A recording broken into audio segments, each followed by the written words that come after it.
সর্বশেষ যে লোকটা জান্নাতে যাবে তাকে আল্লাহ তাআলা জাহান্নামের আগুনে পোড়াতে পোড়াতে ছাই বানিয়ে ফেলবে। আল্লাহ বলবেন, জিব্রাইল যাও একটু দেখো একটা মাত্র সেজদা দিয়েছে আমাকে, এরকম কাউরে পাওয়া যায় কিনা। খুঁজে খুঁজে কাউরে পাবে না। আল্লাহ বললেন আবার দেখো, খুঁজে খুঁজে একজনকে পাবে, সামান্য ইমানের ছিটে ফোঁটা তার অন্তরে ছিল।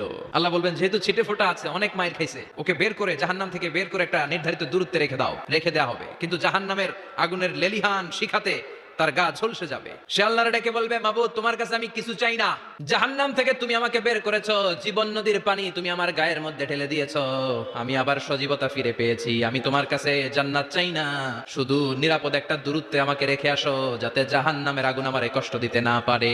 আল্লাহ জিব্রাইলকে বলবেন যাও এমন দূরত্বে রাখো যাতে জাহান্নামের আগুন ওরে কষ্ট না দেয়, রেখে আসা হবে। অনেকদিন সে ওখানে আনন্দে থাকবে, আল্লাহ শুকরিয়া করবে, সে মনে মনে বলবে বেঁচে গিয়েছি আমি। অনেকদিন থাকার পরে মনে মনে ভাববে বাইসা তো গেছি, কিন্তু নতুন করে একটু ট্রাই করে দেখি। আল্লাহ আগেই বলে রাখে আমি কিন্তু জান্নাতে যেতে চাই না। আল্লাহ বলবেন কি